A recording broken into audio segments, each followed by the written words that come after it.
Hello guys, ഞങ്ങളിപ്പോൾ വന്നേക്കുന്നത് ആക്കുളം എന്നെ പാക്കാടി ആക്കുളം പാർക്ക്. ആക്കുളം പാർക്കിലാണ്. നല്ല രസമാട്ടോ, പക്ഷെ ഭയങ്കര കൊതുവാണ് ഗായ്സ്. പിള്ളേർക്ക് പറ്റിയ പാർക്കാണ് ഇത്. നമുക്ക് പ്രത്യേകിച്ച് ഇതിൽ റോളൊന്നുമില്ല. പിന്നെ ഈ ലൈറ്റൊക്കെ കണ്ട് ഇങ്ങനെ തെണ്ടി നടക്കാം. ദൂരെ പോകാൻ പൈസ ഇല്ലാത്തവർക്ക്, തിരുവനന്തപുരംകാർക്ക് അടുത്ത് വന്ന് ചില്ല് ചെയ്യാൻ പറ്റിയ സ്ഥലം. പക്ഷേ രാത്രി വരുന്നവരുടെ ശ്രദ്ധയ്ക്ക് നല്ല കൊതുവാണ് ഗൈസ്. ഒരു സ്ഥലത്ത് ഇരിക്കാൻ പറ്റില്ല, നമ്മളിങ്ങനെ കണ്ടിന്യൂസ് ആയിട്ട് നടക്കേണ്ടി വരും. പക്ഷേ അതെ അതെ, ലൈറ്റൊക്കെ നല്ല രസം കേട്ടോ. കണ്ടോ ഇങ്ങനെ റേറ്റാ. നാളെ ശിവരാത്രി ആയതുകൊണ്ട് പറമ്പിക്കൂട്ടുള്ള വഴിയുണ്ട്. അതിന്റെ അപ്പുറത്തോട്ടൊരു സ്ഥലമുണ്ട്, കാട് വഴിയുണ്ട്. അതെ, കാട് വഴിയുണ്ട്. ഞങ്ങൾ കാട് വഴിയാണ് വന്നത്. തിരിച്ചു പോകുമ്പോൾ ഞങ്ങൾ വിചാരിച്ചു ലൈറ്റ് എക്സ്പ്ലോർ ചെയ്യാം. ഇത് മൊത്തം പിള്ളേർക്ക് കളിക്കാൻ പറ്റിയ സെറ്റപ്പാട്ടോ.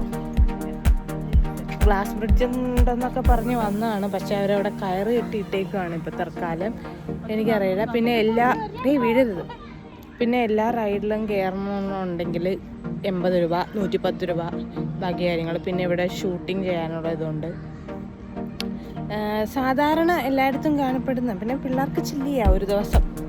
മക്കളൊക്കെ ഉള്ള ആൾക്കാരാണെന്നുണ്ടെങ്കിൽ രാത്രി അവരെയും കൂടെ വന്നാൽ ഞാൻ പറ്റിച്ച് സെറ്റാക്കി വീട്ടിൽ കൊണ്ടുപോകാൻ സന്തോഷിപ്പിച്ച്. നൈസ്.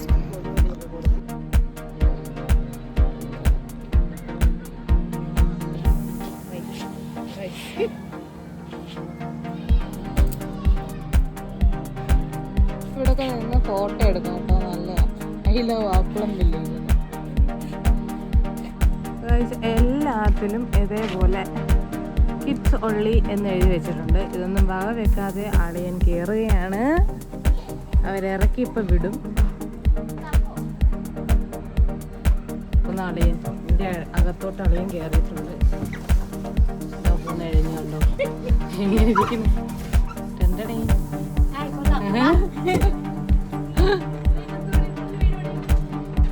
മിക്കവാറും അവർ ഞങ്ങളെ ഇവിടെ നിന്ന് ഇറക്കി വിടും. പിള്ളേർക്കൊക്കെ ഭയങ്കര എക്സ്പ്ലോർ ചെയ്യാൻ പറ്റിയ കുട്ടികൾക്ക് മാത്രം.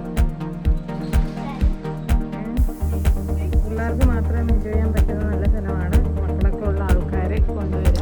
സൂപ്പറായിട്ട്. വലിയ മരമാണ്, ആൽമരമാണേ. ആകെയുള്ള ഒരു സാധനം ഇതാണ് നമുക്ക് യൂസ് ചെയ്യാൻ പറ്റുന്നത്. ആക്കുളം പാർക്കിൽ വലിയ ആൾക്കാർക്ക് ആകെ ഈ വലിയ ഊഞ്ഞാലാണ്. 2 ഊഞ്ഞാലുണ്ട്. അപ്പുറത്ത് പോയിരുന്ന ബുക്കിംഗ് ആണെങ്കിൽ അപ്പുറത്ത് പോയിരുന്നവരെ വെറുപ്പിക്കാം. ഞങ്ങള് ഇവിടെ ഒരു അപ്പച്ചനെ ഇരിക്കുന്ന ആടുമായിരുന്നു. ഞങ്ങൾ അതിൻ്റെ അടുത്ത് പോയിരുന്ന് ശല്യപ്പെടുത്തി അപ്പച്ചനെ എണീപ്പിച്ചു. അതെ, ആ സമയത്ത് നമ്മളിവിടെ കയറിയിരുന്ന ആട്. പിള്ളേർക്ക് നമ്മൾ കേട്ടില്ല.